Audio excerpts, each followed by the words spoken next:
ಈ ಬ್ಯಾಕ್ಟೀರಿಯಾ ಏನು ಮಾಡ್ತದೆ ನೋಡ್ರಿ, ಇಲ್ಲಿ ಈ ಬೇರೆ ಇದೆ ನೋಡ್ರಿ, ಈ ಬೇರಲ್ಲಿ ಬೇರಿಗೆ ಅದು ಕನ್ವರ್ಟ್ ಮಾಡಿಕೊಡ್ತದೆ. ಕನ್ವರ್ಟ್ ಮಾಡಿಕೊಟ್ಟಾಗ ಏನು ಮಾಡ್ತದೆ ಅಂದರೆ ಆ ಗೊಬ್ಬರನ, ಕೊಟ್ಟಿಗೆ ಗೊಬ್ಬರನ ಕನ್ವರ್ಟ್ ಮಾಡಿ ಇದಕ್ಕೆ ಕೊಡ್ತದೆ. ಇದು ಬೇರೆ ಅವಾಗ ತಗೊಳ್ತದೆ. ನೇರ ಕೊಟ್ಟಿಗೆ ಗೊಬ್ಬರನ ತಗೊಳ್ಳೋ ಎನರ್ಜಿ ಇದಕ್ಕಿರಲ್ಲ. ದೇಶ ಆಗ್ಬಿಡ್ತು ಅಂತ ಹೇಳಿದ್ರೆ ಇವಾಗ ಆಗಲ್ಲ ಅಂತ ಹೇಳ್ತಾರೆ. ಕಳೆ ಬೆಳೆಯೋದು, ನಾನು ಹೇಳೋದು ಕಳೆ ಬೆಳೆಯೋದು ತೋಟದಲ್ಲ. ಎಲ್ಲರೂ ಅನ್ಕೊಂತಾರೆ ಕಳೆ ಬೆಳೆಯೋದು ತೋಟದಲ್ಲಿ ಅಂತಲ್ಲ, ರೈತರ ತಲೆಯಲ್ಲಿ. ಕಳೆ ಬೆಳ್ಕೊಂಡಿರೋದು ರೈತರ ತಲೆಯಲ್ಲಿ. ಅಂದ್ರೆ ಜ್ಞಾನದ ಮಟ್ಟ ಕಮ್ಮಿ ಆಗ್ಬಿಟ್ಟಿದೆ ಅಂತ. ಇವಾಗ ನೋಡ್ರಿ, ನಮ್ದು ನೀವು ಮೊದಲೊಂದು ಸರಿ ಬಂದ ಈ ಸೌಳು ಬರೋದೇ ಇದರಿಂದ, ನಾವು ಕೊಡೋ ರಸಗೊಬ್ಬರದಿಂದ. ಆಮೇಲೆ ಮತ್ತೆ ನಾವು ಯಾವುದೇ ಬೆಳೆಕಾಗಲಿ ನೀವು ರಸಗೊಬ್ಬರ ಈ ಪದ್ಧತಿ ಕಲಿಲ್ಲ, ಆರ್ಗ್ಯಾನಿಕ್ ಮಾಡೋದು ಗೊತ್ತಾಗಿಲ್ಲ, ಕಲಿಲ್ಲ ಅಂದಾಗ ನಾವು ಕೆಮಿಕಲ್ಲೇ ಮಾಡ್ತಾರೆ, ಅವ್ರು ರಸಗೊಬ್ಬರನೇ ಕೊಡ್ತಾರೆ. ಅಂದರೆ ಯಾವ ಬೆಳೆಗೆ ಎಷ್ಟು ಕೊಡಬೇಕು, ಯಾವಾಗ ಎಷ್ಟು ಕೊಡಬೇಕು, ಈ ಮಾಹಿತಿ ಇಲ್ಲ. ಏನೋ ನಮಸ್ಕಾರ, ನಮ್ಮ ವೀಕ್ಷಕರಿಗೆಲ್ಲ ನಮ್ಮ ಚಾನಲ್ಗೆ ಸ್ವಾಗತ. ನ್ಯಾಚುರಲ್ ಫಾರ್ಮಿಂಗ್ ಟೀಚರ್ ಅಂತ ಈ ಹಿಂದೆ ವಿಡಿಯೋಗಳಲ್ಲಿ ಪರಿಚಯ ಮಾಡ್ಕೊಟ್ಟಿದ್ದೀನಿ. ಈಗ ಅವರು ನಮಗೆ ದ್ರವ ರೂಪದ ಜೀವಾಮೃತ, ಘನ ಜೀವಾಮೃತ ಯಾವ ಥರ ತಯಾರು ಮಾಡ್ಕೋಬೇಕು, ಅದರಿಂದ ವಿಶೇಷಗಳೇನು ಮತ್ತು ಉಪಯೋಗ ಏನು ಅಂತ ನಮಗೆ ಹಿಂದಿನ ವಿಡಿಯೋದಲ್ಲಿ ಹೇಳ್ಕೊಟ್ಟಿದ್ರು. ಈಗ ದ್ರವ ರೂಪದ ಜೀವಾಮೃತದಲ್ಲಿ ಯಾವ ತರ ತಯಾರು ಮಾಡ್ಕೋಬೇಕಂತ ನಮ್ಗೆ ಹೇಳ್ಕೊಟ್ಟಿದ್ರಿ ಹಿಂದಿನ ವಿಡಿಯೋದಲ್ಲಿ. ಆದ್ರಿಂದ ಈ ಉಪಯೋಗ ಏನು, ಮತ್ತೆ ಅದು ಗಿಡದ ಮೇಲೆ ಮತ್ತು ಬೇರೆ ಮೇಲೆ ಯಾವ ರೀತಿ ಪರಿಣಾಮ ಬೀರುತ್ತೆ ಅಂದ್ಬಿಟ್ಟು ನಾವು ವೀಕ್ಷಕರಿಗೆ ಹೇಳ್ಕೊಡ್ಬೇಕು ಅಂತ ಹೇಳಿ ನಾವು ಕೇಳ್ಕೊಂಡಿದ್ವಿ. ನಮಸ್ತೆ. ದ್ರವ ರೂಪದ ಜೀವಾಮೃತ, ಎಲ್ಲರೂ ಸಾಮಾನ್ಯವಾಗಿ ಜೀವಾಮೃತ ಅಂದಾಗ ಇದು ಗೊಬ್ಬರ ಅನ್ಕೊಂಡ್ಬಿಡ್ತಾರೆ. ಇದು ಗೊಬ್ಬರ ಅಲ್ಲ. ನಾವು ಫಸ್ಟ್ ಅದನ್ನ ರೈತರು ಅದನ್ನ ತಿಳ್ಕೊಬೇಕಾಗ್ತದೆ. ಯಾಕೆ ಅಂತ ಹೇಳಿದ್ರೆ, ನಾವು ಗೊಬ್ಬರ ಕೊಡೋದನ್ನ ನಿಲ್ಲಿಸ್ಬಿಟ್ಟು ಕೊಟ್ಟಿಗೆ ಗೊಬ್ಬರ, ಬೇರೆ ಹಸಿರೆಲೆ ಗೊಬ್ಬರ ಕೊಡೋದು ನಿಲ್ಲಿಸ್ಬಿಟ್ಟು ಬರೀ ಜೀವಾಮೃತನೇ ಕೊಟ್ಟರೆ ನಮ್ಗೇನು ರಿಸಲ್ಟ್ ಬರಲ್ಲ. ಅದಕ್ಕೆ ನಾವು ಕೊಟ್ಟಿಗೆ ಗೊಬ್ಬರ ಕೊಟ್ಟಿರ್ಬೇಕು, ಇದ್ರ ಜೊತೆಗೆ ಹಸಿರೆಲೆ ಗೊಬ್ಬರನು ಮಲ್ಚಿಂಗ್ ಮಾಡಿರೋದು, ಈ ಥರದ್ದು ಏನಾದ್ರೂ ಗೊಬ್ಬರ ಕೊಟ್ಟಿದ್ರೆ ಅದಕ್ಕೆ ನಾವು ದ್ರವರೂಪ ಜೀವಾಮೃತ ಕೊಟ್ಟಾಗ ನಾವು ಜೀವಕೋಶಗಳನ್ನ ಬೆಳೆಸಿ ಕೊಡೋದು. ನಾವು ಮೊದಲೇ ವಿಡಿಯೋನಾಗ ಹೇಳ್ತಾ ಇದ್ದೆ, ಜೀವಕೋಶಗಳನ್ನ ಬೆಳೆಸಿ ಕೊಡೋದು. ಆ ಜೀವಕೋಶಗಳು ನಮಗೆ ಭೂಮಿಯಲ್ಲಿರೋ ಗೊಬ್ಬರನ ಕನ್ವರ್ಟ್ ಮಾಡಿಕೊಡ್ತದೆ. ಇವಾಗ ನಾವು ರಸಗೊಬ್ಬರಗಳು ತಗೊಂಡ್ರೆ ಅದನ್ನ ಮೊದಲೇ ಅವರು ಬೇಕ್ರಿ, ಹೋಟ್ಲ್ ಥರ ತಿಂಡಿ ರೆಡಿ ಮಾಡಿ ಕೊಟ್ಟಂಗೆ ಇರ್ತದೆ. ನೇರವಾಗಿ ನಾವು ತಿನ್ಬೋದು. ನಾವು ಕೊಡೋ ಕೊಟ್ಟಿಗೆ ಗೊಬ್ಬರ ರೇಷನ್ ಅಂಗಡಿಯಿಂದ ರೇಷನ್ ತಂದಂಗೆ. ಆ ರೇಷನ್ ಅಂಗಡಿಗೆ ಬಂದರೆ ಮನೇಲಿ ಕಿಚನ್ ಇರಬೇಕು, ಅದಕ್ಕೆ ಕುಕ್ಕಿಂಗ್ ಇರಬೇಕು, ಒಬ್ಬ ಅಡುಗೆ ಭಟ್ರು ಇರಬೇಕು. ಅದನ್ನ ಅಡುಗೆ ಏನು ಬೇಕೋ ಅದನ್ನ ಅಡುಗೆ ಮಾಡಿಟ್ರೆ ನಾವು ತಿನ್ನಕ್ಕಾಗ್ತದೆ. ಬಂದು ರೇಷನ್ ನಾವು ತಿನ್ನಕ್ಕಾಗಲ್ಲ. ಹಂಗೆ ನಾವು ಕೊಟ್ಟಿಗೆ ಗೊಬ್ಬರನ ನಾವೇನು ಕೊಟ್ಟಿರ್ತೀರಲ್ಲ, ಆ ಕೊಟ್ಟಿಗೆ ಗೊಬ್ಬರ ಆಗಲಿ, ಹಸಿರೆಲೆ ಗೊಬ್ಬರ ಆಗಲಿ, ಇದು ಯಾವುದೇ ಥರದ ಗೊಬ್ಬರ ಆಗಲಿ ನೇರವಾಗಿ ಯಾವುದೇ ಗಿಡ ತಗೊಳಲ್ಲ. ಅದಕ್ಕೇನು ಮಾಡಬೇಕು, ನಾವು ಜೀವಕೋಶಗಳು ಇರಬೇಕು, ಬ್ಯಾಕ್ಟೀರಿಯಾ ಇರಬೇಕು, ಮಣ್ಣಲ್ಲಿ ಹೆಚ್ಚು ಬ್ಯಾಕ್ಟೀರಿಯಾ ಇರಬೇಕು ಅಂತ ಅದಕ್ಕೆ ನಾವು ಬ್ಯಾಕ್ಟೀರಿಯಾ ಬಗ್ಗೆ ಹೇಳ್ತೀವಿ. ಇತ್ತೀಚೆಗೆ ಕಳೆನಾಶಕಿ ಮತ್ತೆ ಔಷಧಿ, ರಸಗೊಬ್ಬರಗಳು ಇವೆಲ್ಲ ಬ್ಯಾಕ್ಟೀರಿಯಾ ಏನು ಮಾಡ್ತದೆ ನೋಡ್ರಿ, ಇಲ್ಲಿ ಈ ಬೇರೆ ಇದೆ ನೋಡ್ರಿ, ಈ ಬೇರಲ್ಲಿ ಬೇರಿಗೆ ಅದು ಕನ್ವರ್ಟ್ ಮಾಡಿಕೊಡ್ತದೆ. ಕನ್ವರ್ಟ್ ಮಾಡಿಕೊಟ್ಟಾಗ ಏನು ಮಾಡ್ತದೆ ಅಂದರೆ ಆ ಕೊಟ್ಟಿಗೆ ಗೊಬ್ಬರನ ಕನ್ವರ್ಟ್ ಮಾಡಿ ಇದಕ್ಕೆ ಕೊಡ್ತದೆ. ಇದು ಬೇರೆ ಅವಾಗ ತಗೋತದೆ. ನೇರ ಕೊಟ್ಟಿಗೆ ಗೊಬ್ಬರನ ತಗೊಳ್ಳೋ ಎನರ್ಜಿ ಇದಕ್ಕಿರಲ್ಲ. ಇಷ್ಟೆಲ್ಲ ಮಾಡ್ತದಲ್ಲ ಆ ಬ್ಯಾಕ್ಟೀರಿಯಾ ಏನು ಲಾಭ ಅಂತ. ಬ್ಯಾಕ್ಟೀರಿಯಾ ಇಷ್ಟೆಲ್ಲ ಕೆಲಸ ಮಾಡ್ತದೆ, ಅದ್ರಿಗೆ ಏನು ಲಾಭ ಅಂತ. ಅದಕ್ಕೇನು ಮಾಡ್ತದೆ ಅಂದರೆ, ಈ ಗಿಡ, ಈ ಸಸ್ಯ ಏನು ಮಾಡ್ತಂದರೆ ಬೇರೆ ಮುಖಾಂತರ ತನ್ನಗೆ ಒಂದು ಸಕ್ಕರೆ ಅಂಶ ಬಿಡುಗಡೆ ಮಾಡ್ತದೆ. ಆ ಬ್ಯಾಕ್ಟೀರಿಯಾ ಬದುಕಕ್ಕೆ ಅದಕ್ಕೆ ಆಹಾರ ಇದು ಮಾಡಿಕೊಡ್ತದೆ. ಅದು ಕನ್ವರ್ಟ್ ಯಾವಾಗ ಮಾಡ್ತದೆ, ಅದು ಇವಾಗ ಈ ಸಕ್ಕರೆ ಅಂಶ ಬಿಡುಗಡೆ, ಆ ಸಕ್ಕರೆ ಅಂಶ ತಿಂದು ಅದು ಬದುಕ್ತದೆ ಬ್ಯಾಕ್ಟೀರಿಯಾ. ಅದಕ್ಕೆ ನಾವು ಜೀವಾಮೃತ ಮಾಡಿದ್ರೆ ಬೆಲ್ಲ ಹಾಕ್ತದೆ. ಅದನ್ನೇನು ಮಾಡ್ತದೆ ಅಂದರೆ, ಇದು ಪ್ರತಿದಿನ ಇದಕ್ಕೆ ಆಹಾರ ಬೇಕು, ಇದು ಪ್ರತಿದಿನ ಸಕ್ರಾಂಶ ಬಿಡುಗಡೆ ಮಾಡ್ತದೆ. ಅದು ಸಕ್ರಾಂಶ ತಿಂದು ಅಲ್ಲಿ ಮತ್ತೆ ಅದು ಕೆಲಸ ಮಾಡ್ತದೆ. ಅದು ನಮ್ಮ ಥರ ಲೇಬರ್ ಥರನೇ ಅದು ಕೆಲಸ ಮಾಡೋಕ್ಕೆ ಶುರು ಮಾಡ್ತದೆ. ಒಂದಕ್ಕೊಂದು ಪೂರಕವಾಗಿ ಲಿಂಕ್ ಇರ್ತದೆ. ಅದಕ್ಕೆ ನಾವು ಯಾವತ್ತೂ ಅಷ್ಟೇ ಸೂಕ್ಷ್ಮ ಜೀವಿಗಳನ್ನ ಉಳಿಸ್ಕೊಳ್ಬೇಕು. ಸೂಕ್ಷ್ಮ ಜೀವಿಗಳನ್ನ ನಾವು ಬೆಳೆಸಿ ಅದಕ್ಕೆ ಜೀವಕೋಶಗಳೆಲ್ಲ ಸಾಯ್ತಾ ಕಡಿಮೆ ಪ್ರಮಾಣಕ್ಕೆ ಬಂದು ಕೂತ್ಬಿಟ್ಟಿದೆ. ಅದಕ್ಕೆ ನಾವು ಆ ಜೀವಕೋಶಗಳನ್ನ ಹೆಚ್ಚು ಮಾಡಿಕೊಡೋದು. ಜೀವಕೋಶಗಳು ಹೆಚ್ಚು ಮಾಡಿಕೊಟ್ರೆ ಏನು ಮಾಡ್ತದೆ, ಗೊಬ್ಬರನ ಒಳಗಡೆ ಅದನ್ನ ಕನ್ವರ್ಟ್ ಮಾಡಿಕೊಡ್ತದೆ. ಆ ಕನ್ವರ್ಟ್ ಮಾಡೋ ಕೆಲಸ ಈ ಜೀವಕೋಶಗಳು ಬ್ಯಾಕ್ಟೀರಿಯಾ ಮಾಡ್ತದೆ. ಅದಕ್ಕೆ ನಾವು ಯಾವತ್ತೂ ಅಷ್ಟೇ ದ್ರವ ಜೀವಾಮೃತ ಕೊಡಲೇಬೇಕು.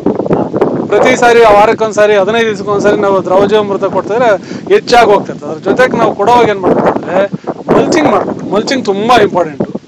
ಯಾಕೆ ಮಲ್ಚಿಂಗ್ ಮಾಡಬೇಕು ಅಂತ ಹೇಳಿದ್ರೆ, ನಾವು ಇದು ಗೊಬ್ಬರನ ಬಿಸಿಲಲ್ಲಿ ಅದು ಮೇಲಕ್ಕೆ ಬಂದು ಮಾಡಲ್ಲ. ಯಾವತ್ತೂ ಅಷ್ಟೇ ಇಂಗಾಲ ಇರಬೇಕು. ಗಾಳಿ ಇದ್ದಾಗ ಗಾಳಿಯಲ್ಲಿ ಒಂದು ಅರ್ಧ ಅಡಿ ಮಣ್ಣು, ಅರ್ಧ ಅಡಿನಾಗ ಮಣ್ಣೆ ಗೊಬ್ಬರ ಉತ್ಪಾದನೆ ಆಗೋದು. ಒಳಗಡೆ ಇರೋ ಮಣ್ಣಲ್ಲಿ ಗೊಬ್ಬರ ಉತ್ಪಾದನೆ ಆಗಲ್ಲ. ಬ್ಯಾಕ್ಟೀರಿಯಾ ಆಳಕ್ಕೆ ಹೋಯ್ತಂದ್ರೆ ಅದ್ರಲ್ಲಿ ಗೊಬ್ಬರ ಉತ್ಪಾದನೆ ಆಗಲ್ಲ, ಅಲ್ಲಿ ನಿಂತು ಬಿಡ್ತದೆ. ಗಿಡದಲ್ಲಿ ಒಂದು ಅರ್ಧ ಅಡಿ ಮಣ್ಣಲ್ಲಿ, ಈ ಅರ್ಧ ಅಡಿ ಮಣ್ಣಲ್ಲಿ ಬರ್ಬೇಕಾದ್ರೆ ಆ ವಾತಾವರಣ ಇರಬೇಕು, ಮೇಲೆ ಬಿಸಿಲು ಬೀಳಬಾರ್ದು. ಬಿಸಿಲು ಬಿತ್ತಂದ್ರೆ ಆ ಬಿಸಿಲಿಗೆ ಅದು ಸುತ್ತೋಗ್ತದೆ. ಅದಕ್ಕೇನು ಮಾಡಿದೆ, ತಾನು ರಕ್ಷಣೆ ಮಾಡ್ಕೊಳಕ್ಕೆ ಆಳಕ್ಕೆ ಹೋಗ್ಬಿಡ್ತದೆ. ಅವಾಗ ಉತ್ಪಾದನೆ. ನಾವು ಮೊದಲೆಲ್ಲ ಇದನ್ನ ಮಾಡಿರೋದು, ಇದನ್ನೆಲ್ಲ ಮಲ್ಚಿಂಗ್ ಮಾಡಿರೋದು. ಇದನ್ನೆಲ್ಲ ಮಲ್ಚಿಂಗ್ ಮಾಡಿ ಅದ್ರ ಮೇಲೆ ಗೊಬ್ಬರ ಹಾಕ್ತಿದ್ರೆ ಮತ್ತೆ ಅದ್ರ ಮೇಲೆ ಮಣ್ಣು ಹಾಕ್ತಾ ಇದ್ರೆ ಅದು ಅದೇ ಗೊಬ್ಬರ ಆಗೋಕ್ಕೆ ಶುರುವಾಗ್ತದೆ. ಹಂಗಾಗಿ ನಾವು ಆ ಥರದ್ದು ಮಲ್ಚಿಂಗ್ ಮಾಡಬೇಕು. ಆವಾಗ ಅದು ಅದ್ರ ಕೆಲಸ ಜಾಸ್ತಿ ಆಗ್ತದೆ. ನಾವಿಲ್ಲ ಬರೀ ಬಿಸಿಲಿಗೆ ಬಿಟ್ಬಿಟ್ರೆ ಅದು ಕಮ್ಮಿ ಆಗ್ತದೆ. ಎಷ್ಟೋ ಜನ ರೈತರು ಜೀವಾಮೃತ ಕೊಡ್ತಾರೆ, ಕೊಟ್ಟಿಗೆ ಗೊಬ್ಬರವನ್ನು ಕೊಟ್ಟಿರ್ತಾರೆ, ಸರಿಯಾಗಿ ಬೆಳೆ ಬರಲ್ಲ, ಇದಕ್ಕೆ ಆಗಲ್ಲ ಅಂತ ಹೇಳಿದ್ರೆ ಇವರು ಆ ಥರದ್ದು ಮಿಸ್ಟೇಕ್ ಮಾಡಿರ್ತಾರೆ. ಚೆನ್ನಾಗಿ ಮಲ್ಚಿಂಗ್ ಮಾಡಬೇಕು. ಅವು ನೆರಳು ಇವಾಗ ನಮ್ಮದು ಬಾಳೆಗಿಡ ಇವಾಗ ಒಂದು ಸ್ವಲ್ಪ ಇನ್ನೊಂದು 1.5 ತಿಂಗಳು ಅಷ್ಟೇ. ಅಷ್ಟೊತ್ತಿಗೆ ಇದು ನೆರಳು ಕಟ್ಟಕ್ಕೆ ಶುರು ಆಯ್ತಿದ್ರೆ ಆಮೇಲೆ ಬೇಕಾಗಿಲ್ಲ, ಅವಶ್ಯಕತೆ ಇಲ್ಲ. ಬಿಸಿಲಿಗೆ ಒಳಗಡೆ ಬೀಳಲ್ಲ ಅಂದರೆ ಆ ಮಲ್ಚಿಂಗದ ಅವಶ್ಯಕತೆ ಏನೂ ಇರಲ್ಲ. ಅಂದರೆ ಬಿಸಿಲಿಂದ ರಕ್ಷಣೆ ಮಾಡೋದಕ್ಕೆ ಮಾತ್ರ ಮಲ್ಚಿಂಗ್ ಅಲ್ಲ. ಹೌದು. ಅದ್ರ ಜೊತೆಗೆ ಇನ್ನೊಂದಂದರೆ ನಮಗೆ ಈ ಕೋಲಾರ ಭಾಗದಲ್ಲಿ ನೀರಿದು ತುಂಬ ಪ್ರಭಾವ, ನೀರು ಕಮ್ಮಿ ಅಂತ. ನಮಗೆ ಮಲ್ಚಿಂಗ್ ಮಾಡೋದಂದ್ರೆ ನೀರು ಕಮ್ಮಿ ಹಿಡಿಸ್ತದೆ. ನಾವು ಈಗ 3 ಸಾರಿ ಕೊಡೋದು, ಅವಾಗ 2 ಸಾರಿ ಕೊಟ್ಟರೆ ಸಾಕು, ಇಲ್ಲ 1 ಸಾರಿ ಕೊಟ್ರೆ ಸಾಕು. ಯಾಕಂದ್ರೆ ತೇವಾಂಶ ಆರ್ದಿದ್ದಂಗೆ ಹಿಡಿದಿಟ್ಟು ಮಲ್ಚಿಂಗು. ಜೀವಾಮೃತನ ಎಷ್ಟು ದಿನಕ್ಕೊಮ್ಮೆ ಹಾಕಿದ್ರೆ ಪರವಾಗಿಲ್ಲ, ಎಷ್ಟು ಒಂದು ಬೆಳೆಗೆ ಎಷ್ಟು ಸಲ ಕೊಡಬೇಕು ಅಂತ? ನಾವು ಜೀವಾಮೃತನ ವಾರಕ್ಕೆ 1 ಸಾರಿ ಕೊಡಲೇಬೇಕು. ಯಾವಾಗಂದ್ರೆ ನಾವು ಮೊದಲು ಮಾಡ್ತೀರಿ, ಸ್ಟಾರ್ಟಿಂಗ್ ಇವಾಗಿಂದ ಶುರು ಮಾಡ್ತೀರಿ ಅಂದರೆ ವಾರಕ್ಕೆ 1 ಸಾರಿ ಕೊಡಬೇಕು. ನಾವು ನಿತ್ಯ ಮಾಡ್ತಾನೆ ಇದ್ದೀರಿ, ಇದೇ ಕೆಲಸ ನಾವು ಒಂದು 2-3 ವರ್ಷದಿಂದ ಮಾಡ್ತಾ ಇದ್ದೀರಿ ಅಂದರೆ ಅವಾಗ ನಾವು 15 ದಿವಸಕ್ಕೆ 1 ಸಾರಿ, ತಿಂಗಳಿಗೆ 1 ಸಾರಿ. ಯಾಕಂದ್ರೆ ಆಲ್ರೆಡಿ ಅಷ್ಟೊತ್ತಿಗೆ ನಾವು ಬ್ಯಾಕ್ಟೀರಿಯಾ ಬಂದಿರ್ತದೆ, ಅದರಲ್ಲಿ ಬೇಕಾದಷ್ಟು ಬ್ಯಾಕ್ಟೀರಿಯಾ ಇರ್ತದೆ. ಆವಾಗ ಕಡಿಮೆ ಮಾಡಿದ್ರೂ ನಡೀತದೆ. ನಮ್ಮ ವೀಕ್ಷಕರಿಗೆ ಇನ್ನೊಂದು ಹೇಳ್ಬೇಕೇನೆಂದರೆ, ಈಗ ನೀವು ಕಣ್ಣು ಮುಂದೆ ನೋಡ್ತಾ ಇರ್ಬೋದು ಬಾಳೆ ಗಿಡ, ಇದು ಪ್ರಾರಂಭದಲ್ಲಿ ನಾಟಿ ಮಾಡಿದಾಗಿಂದ ನೋಡ್ತಾ ಇದ್ದೀವಿ. ಪ್ರಾರಂಭದಿಂದನೂ ಯಾವುದೇ ಕೆಮಿಕಲ್ ಗೊಬ್ಬರನೂ ಕೊಟ್ಟಿಲ್ಲ, ಬರೀ ಜೀವಾಮೃತ, ಆಮೇಲೆ ತಿಪ್ಪೆ ಗೊಬ್ಬರ ಕೊಟ್ಟಿದ್ರು. ತಿಪ್ಪೆ ಗೊಬ್ಬರ ಕೊಟ್ಟಿದ್ದೀನಿ. ಬರೀ ಜೀವಾಮೃತನೇ ಪ್ರಾರಂಭದಿಂದ ನಾವು ಗಮನಿಸ್ತಾ ಇದ್ದೀರಿ. ವಾರಕ್ಕೆ 1 ಬಾರಿ 2 ಬಾರಿ ನಾನು ಅನ್ಕೊಂತೀನಿ. ವಾರಕ್ಕೊಂದು ಸರಿ ಕೊಡ್ತೀವಿ. ವಾರಕ್ಕೆ 1 ಬಾರಿ ಕಂಟಿನ್ಯೂಸ್ ಆಗಿ ಕೊಡ್ತಾ ಇದ್ದಾರೆ. ನೋಡ್ಬೋದು ಇಲ್ಲಿ ಎಷ್ಟು ಆರೋಗ್ಯವಾಗಿದೆ ಗಿಡಗಳು ಅಂತೇಳಿ. ಮತ್ತು ಯಾವುದೇ ರೋಗಗಳಿಲ್ಲ, ಕಾಯಿಲೆಗಳಿಲ್ಲ, ಏನಿಲ್ಲ. ಇಲ್ಲಾಂದರೆ ಬೇರೆ ಇಷ್ಟೊತ್ತಿಗೆ ಆಗಿದ್ರೆ ಡ್ರಿಪ್ ಗೊಬ್ಬರಗಳು, ಮೂಟೆ ಗೊಬ್ಬರಗಳು 100 kg ಹಾಕಿರ್ತಾಯಿದ್ರು. ಅದ್ರ ಬಗ್ಗೆ ಏನು ಹೇಳ್ತೀರಿ ಇವರು? ಈಗ ಇದಕ್ಕೆ ಕೆಮಿಕಲ್ ಗೊಬ್ಬರ ಯೂಸ್ ಮಾಡೋದ್ರಿಂದ, ಕೆಮಿಕಲ್ ಗೊಬ್ಬರ ಮಾಡೋದಕ್ಕೆ ಅದಕ್ಕೆ ಇದರಲ್ಲಿರೋ ಬ್ಯಾಕ್ಟೀರಿಯಾ ಸೊತ್ತಾಗ್ತದೆ. ಅದ್ರ ಜೊತೆಗೆ ಕಾರ್ಬನ್ ಆಚೆ ಹೊರಟೋಗ್ತದೆ. ಕಾರ್ಬನ್ ಇರಲ್ಲ. ನಾವು ಮೊದಲಿಂದ ಹೇಳ್ತಿರೋದು ಅಷ್ಟೇ, ಸಾವಯವ ಇಂಗಾಲ ಗೊಬ್ಬರದ ಅಂಶ, ತಿಪ್ಪೆ ಗೊಬ್ಬರದ ಅಂಶ ಮಣ್ಣಲ್ಲಿ ಹಿಡಿದಿಟ್ಕೊಬೇಕಂದ್ರೆ ನಾವು ರಸಗೊಬ್ಬರ ನಿಲ್ಲಿಸ್ಬೇಕು. ಅದ್ರ ಜೊತೆಗೆ ಇನ್ನೊಂದು ಏನು ಅಂತ ಹೇಳಿದ್ರೆ, ಅದರ ವಿಶೇಷ ಏನು ಹೆಚ್ಚು ಕಾರ್ಬನ್ ಹೋಗ್ತಾ ಹೋಗ್ತಾ ಸಿಮೆಂಟ್ ಥರ ಆಗ್ತಾ ಹೋಗ್ತದೆ, ಬಂಜರಾಗ್ಬಿಡುತ್ತಲ್ಲ. ಸೌಳು ಬರೋದು. ಅದಕ್ಕೆ ರೈತರ ಭಾಷೆಯಲ್ಲಿ ಹೇಳ್ತಿದ್ರೆ ಸೌಳು ಬಂತು ಅಂತ. ಈ ಸೌಳು ಬರೋದೇ ಇದರಿಂದ, ನಾವು ಕೊಡೋ ರಸಗೊಬ್ಬರಗಳಿಂದ. ಆಮೇಲೆ ಮತ್ತು ನಾವು ಯಾವುದೇ ಬೆಳೆಗಾಗಲಿ ನೀವು ರಸಗೊಬ್ಬರ ಈ ಪದ್ಧತಿ ಕಲಿಲ್ಲ, ಆರ್ಗ್ಯಾನಿಕ್ ಮಾಡೋದು ಗೊತ್ತಾಗಿಲ್ಲ, ಕಲಿಲ್ಲ ಅಂದಾಗ ನಾವು ಕೆಮಿಕಲ್ಲೇ ಮಾಡ್ತಾರೆ, ಅವ್ರು ರಸಗೊಬ್ಬರನೇ ಕೊಡ್ತಾರೆ ಅಂದರೆ ಯಾವ ಬೆಳೆಗೆ ಎಷ್ಟು ಕೊಡಬೇಕು, ಯಾವಾಗ ಎಷ್ಟು ಕೊಡಬೇಕು ಈ ಮಾಹಿತಿ ಇಲ್ಲ. ಏನೋ ಒಂದು ಅವರೇಜಾಗಿ ಕೊಡ್ತಾ ಇರೋದು. ನಾವು ಹಿಂಗೆ ಕೊಟ್ಟು ಅತಿ ಹೆಚ್ಚು ರಾಸಾಯನಿಕ ಕೊಡೋಕೆ ನಾವು ಶುರು ಮಾಡಿಬಿಡ್ತೀವಿ. ಕಡಿಮೆ ರಾಸಾಯನಿಕ ಕೊಟ್ಟು ಬೇಗ ಒಳ್ಳೆ ಬೆಳೆ ತಗೊಳೋರು ಇದ್ದಾರೆ. ಖರ್ಚು ಕಮ್ಮಿ ಬರ್ತದೆ, ಅವರಿಗೆ ಭೂಮಿ ಉಳಿತದೆ. ಲಿಮಿಟಾಗಿ ಕೊಡ್ಬೇಕು. ಆ ಲಿಮಿಟ್ ದಾಟಿ ಬೇರೆ ಹೋಗ್ಬಿಟ್ಟಿರ್ತಾರೆ ಅವರು.